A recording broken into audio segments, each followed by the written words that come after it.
Hello, everyone, and welcome to What the Faith Miami. I'm Ana Rodríguez-Soto, editor of the Florida Catholic newspaper, and I'm joined by Rocío Granados from La Voz Católica. And thank you to everyone who's watching this out there. We're trying something new, so hope you enjoy it.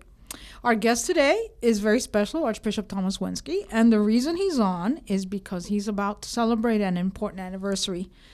On September 3rd, he will mark his 25th year as a bishop. That was when he was ordained. He was ordained Auxiliary Bishop of Miami September 3rd, 1997, alongside the late Bishop Gilberto Fernandez. And I remember it was a very large and enthusiastic crowd at the Miami Arena, which no longer exists, but you still do. I do, yes. So at that point, you had been a priest since May of 1976, so around 21 years of priesthood. Tell us, do you remember how you found out you had been tapped to become a bishop? Who told you? Where were you? Do you remember that moment? Yeah, I was in my office at Notre Dame Tejeda. In fact, I was interviewing a young man that was thinking about entering the seminary, and the phone rang, and it was Archbishop Thomas. And so I had to ask the young man to leave the room so I could talk to the Archbishop, and he told me that, he apologized that he was calling by phone, but that in the morning he was leaving for the spring conference of the USCCB, so he didn't have time to see me in person, but he was calling me to tell me that the Holy Father had chosen me to become a bishop. And so he gave me the number of the nuncio and said, call up the nuncio tomorrow morning and he'll explain everything else. What did you think? What was your reaction? Well, I was surprised, but I took down the number that Archbishop Thomas gave me, and the next morning I called up the nunciature. A lady answered the phone. I said I was Father Wenski. She said, wait on a second. And the nuncio came on the line. His name was Archbishop Cabrera. And so when he got on the line, I said, buongiorno. And he says, buongiorno. He says, you don't speak Italian, you speak Polish, you speak English, you speak Creole, you speak Spanish, but you don't speak Italian. How are you speaking Italian? I said, well, I don't speak Italian, but you do, so buongiorno. Oh, I guess. Okay, and then how does that work? How do they tell you then? Do you choose the date of ordination? Well, I was appointed as an auxiliary bishop, so that was more the prerogative of the archbishop at that time to choose the date. But I had a suggestion for him, and he had said that the announcement came out in June. It was made official, the Feast of the Nativity of John the Baptist. However, Archbishop Thomas did not want to rush into the ordination during the summertime when many of the priests would be on vacation. So he said after the summer. And so I said to him, September 3rd would have been, if they were still alive, my parents' 50th wedding anniversary. Oh. And so he thought that was a good date, and so we picked September 3rd, which was that year a Wednesday. And so we had the ordination on a Wednesday evening at the Miami Arena, myself and Bishop Fernandez, and it was well attended. There were probably 11,000 people, if not more, in the Miami Arena for the ordination, and we had bishops from Cuba, Haiti, Poland, Africa, and the bishops of Florida and other places in the United States. It was quite a regal event, celebrated in the three languages spoken in South Florida: wow. Spanish, English, and Creole. Right. So let me ask you, how is being a bishop different than being a priest? What would you say is the biggest change, for example, in your daily routine? Well, it is quite a difference. And when I was a priest, well, I'm still a priest, but when I was a parish priest, I was dealing with people directly. Sunday masses, daily masses, visiting hospitals, visiting prisons, detention centers, hearing confessions, et cetera, et cetera. being a bishop, it takes you a bit removed from that. You know, I see people every week, more than once a week, but it's a changing. I'm in a different parish almost every time I meet with people, so it's not. It's a little bit different than when you're in a parish priest and you're seeing the same people in front of you, and they're growing up with you. You're growing up with them. You see their kids grow up and everything, and you know their stories, etc. As a bishop, you arrive at a parish, and you know they know who you are. You know some of them, but you don't know them as much as you would have the opportunity to do that in a parish situation. And of course, the responsibilities are heavier, and a lot of meetings, a lot of actually travel, because when you're a bishop, you're not just a bishop of a particular local church, but you have a role to play in the universal church. And so, you know, as a bishop, I've been involved with the United States Conference of Catholic Bishops, serving on several committees, Migration Committee, International Justice and Peace, Domestic Justice and Peace, Religious Freedom, Respect Life, etc. And so, you know, as a bishop, I've had to travel around different parts of the United States, sometimes giving talks, sometimes participating in meetings, but also that's been true of Latin America and the Caribbean, in which, because of Miami's location, has us looking towards the Caribbean and Latin America, oftentimes more than we look towards the north. Being a bishop is the same as being an archbishop? Well, yeah, an archbishop is basically the bishop of an archdiocese, or a bishop that has a special role or responsibility for the Holy See as nuncios. Nuncios are ordained bishops, but they are given the title of archbishop, although they have no archdiocese to govern. And it's only the metropolitan archbishops, bishops of dioceses or archdioceses, that are given the pallium, which is a special symbol of unity with the Holy Father. And so an archbishop is a bishop that is placed in charge of a diocese of perhaps of some historical or otherwise importance in a particular area, and is usually designated the metropolitan see, or the main see of a ecclesiastical province. So as Archbishop of Miami, I'm also the metropolitan of the province of Florida, which includes the 7 dioceses of Florida, and being the archbishop basically settles the argument who's the first in line. And of course, people think you can boss the other bishops around and tell them the archbishop should tell so and so not to do this. Yeah, that's not necessarily true. We gathered together as a conference of the Florida Catholic Conference of Catholic Bishops of Florida, and we really try to work on consensus and giving deliberating on the different policy issues that affect the church in the state of Florida, and basically, the bishops are bishops in their own diocese. They're in charge of their own diocese. I don't, as an archbishop, I don't have the responsibility or the authority to second guess them.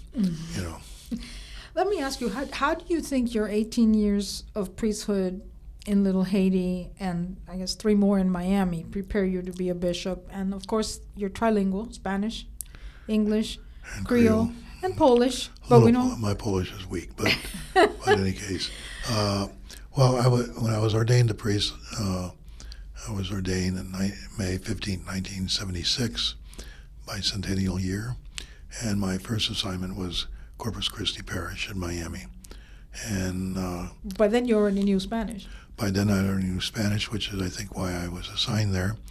And but it was interesting because I was the pastor was from Spain, the other associate was a Cuban, and myself was the the gringo, and so I did the English masses on Sunday, but since the parish had changed demographically, the English masses were not as well attended as the big Spanish mass. So the pastor, once a month, he gave me the Spanish mass so that I would have that opportunity of being exposed to the entire parish community. And it was at that parish that the first Creole Mass was celebrated, because in the early 70s, the Haitians started arriving in Miami, and Father Charles Jackson, an African-American priest who had spent some time in Martinique and therefore had some exposure to French and Creole, he was assigned by Archbishop Carroll to tend to the Haitian community. And so when I got to Corpus Christi in 1976, I found the Haitians there. But it was a pretty small community. It was mostly men. And it was about, I remember going in the back of the church. Corpus Christi is a very large church. And these 50 or 60 men would fill the church up with their music, with their song. And later on, I met some people from the choir, because they practiced in the room next to my office. And so they didn't have enough songbooks to go around, so I offered to mimeograph the songs from the songbook, copied them on the old mimeograph machines, and made them available for them. And of course, the community began to grow, and when I was at Corpus Christi, I learned by accident that there was a Creole class being offered, sponsored by FIU, at one of the local public grade schools near Little Haiti. So I signed up for it, and as they say, the rest is history. Basically, the Archbishop found out. Yeah, Archbishop McCarthy found out, and by June of 1979, I was assigned full time to work with the Haitians. So in June of 1979, I went to Haiti, and I spent 3 months in the parish. When I got to the parish, the pastor thanked me for being there, and he says he takes a vacation every 3 years, and so he'll be back in 3 months. So I was left in charge of the parish for 3 months, and it gave me the opportunity to practice my Creole, to learn about the pastoral realities of Haiti, and to learn to ride a mule and a jeep and motorcycle? No, not at that time. Motorcycle, no, but the mule and the jeep. The mule was a four-legged mule, not the ATV mules. That's interesting. And then after being auxiliary bishop of Miami, you were made Coedutor of Orlando in 2003. Yes. And so tell us, a lot of people may not even know what a coadjutor is or what that entails. Well, a coadjutor is basically an auxiliary bishop with a difference. He has because he's a coadjutor, he assists the ordinary, the bishop of the place, but he has the right of succession, so that when the bishop retires, the coadjutor automatically becomes the bishop of that locale. Archbishop McCarthy came to Miami as coadjutor, and when Coleman Carroll died, he was automatically the Archbishop of Miami. So I went to Orlando in August 2003, and later in 2004, at the end of 2004, Bishop Dorsey retired, and I became the fourth bishop of the Diocese of Orlando. And I spent 6 very happy years in that role, and then came back to Miami in June 1st, 2010. And so after 25 years as a bishop, what have been the most memorable moments, the most difficult moments, maybe the happiest moments? What do you take? Well, the moments that are happy and joyful and very moving for me is when I have the opportunity to ordain new priests. And so fortunately every year we've had ordinations, and some years more than others. And so I've ordained a good number of priests, both in Orlando and here in Miami. I also ordained several bishops since I've been the Archbishop and Metropolitan of Florida. So those are very, touching and moving experiences. Difficult. The difficult things. Well, there's a lot of heavy lifting involved in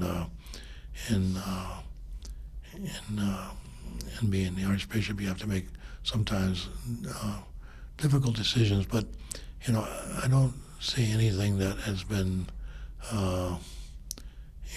particularly crushing. At least I guess I'm very resilient. I used to tell people that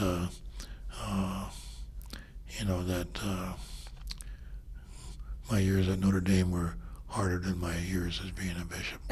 Is that so true? A little less so as the years go on, but we've had some difficult times, but they've been good years, and here in South Florida, we are incredibly fortunate because we have a very alive church. Our church is young. The church is growing. It's growing because of people moving into the area from Latin America and from up north too. And they come from different places with different experiences, and because of that, they come and they enrich us tremendously with a variety of pastoral viewpoints, pastoral experiences. A lot of people had experiences with different movements in different parts of the world, and they bring them here, and they get transplanted here, and so we have a very vibrant church. Up north, a lot of times you hear bishops, they're talking about closing churches and closing schools and amalgamating or merging, and it seems that very depressing, like the church is dying, and you think that people are leaving the faith in droves. What is that? We do have an increasing secularization, which is a very serious pastoral challenge up north and down here as well. But up north, the changes are demographic. There are less people. You go to Buffalo. Buffalo had a population in 1960 that was probably 60% larger than it is today. When you go up to upstate New York, Schenectady, New York, that was used to be the base of GE. GE had big factories there. All those factories moved down to Mexico, and people moved out, and because of that, schools had to close, parishes had to merge, and that demographic shift is very, can be very discouraging for a bishop or priest up in that area. And here we're still building new churches. We're going to have a church dedication next year that will be beautiful in Key Biscayne. We're building a new church for St. Anne's Mission that will be built sometime next year. We built Our Lady of Guadalupe, Notre Dame de Haiti. So there's a lot of excitement here. Our parishes are generally very alive and successful. We have lots of ministries in our parishes, etc. So that's all good. I always tell the priests that one of the things that we have to be careful about here in South Florida is to not to become complacent and to neglect to see the people that are bleeding away. Because if you have somebody sitting in that front pew and he doesn't show up next Sunday, well, because of the mobility of South Florida, chances are there will be somebody else sitting in that pew, and then you can forget to say, well, what happened to that person? And if you forget to ask yourself what happened to that person, then you forget to seek them out and seek her out and bring her back or see what happened.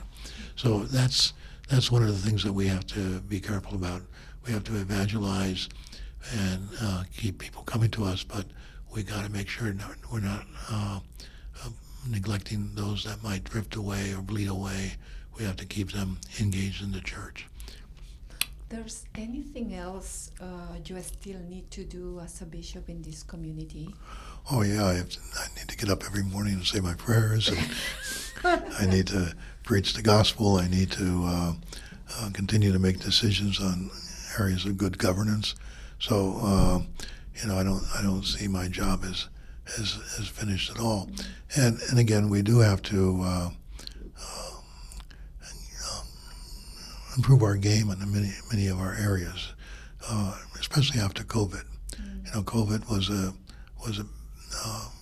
a great disruptor, and Changed many things. changed many things. It changed many people's ideas, and I think most of our priests in our parishes did well in trying to maintain contact with their people, but you know, it challenged us because COVID, like everything else today, becomes very quickly politicized, and so you have to have a very prudent approach in accompanying your people so that they don't get caught up in that politicization, or the churches don't get sucked into it.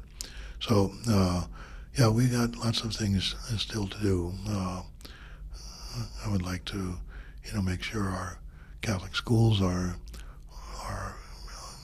better positioned to not only give it excellent education, but also to communicate the faith to the future generation. The way that the faith was communicated in previous years or generations, we can't rely on that anymore. Before, the culture kind of supported faith. The culture supported belief, which is why, 60, 70 years ago, if somebody drifted away when they went to college, nobody was too concerned, because they said, well, once they get married and they have kids, they're going to come back to church. Well, that's not as true anymore. And so that requires a whole new way of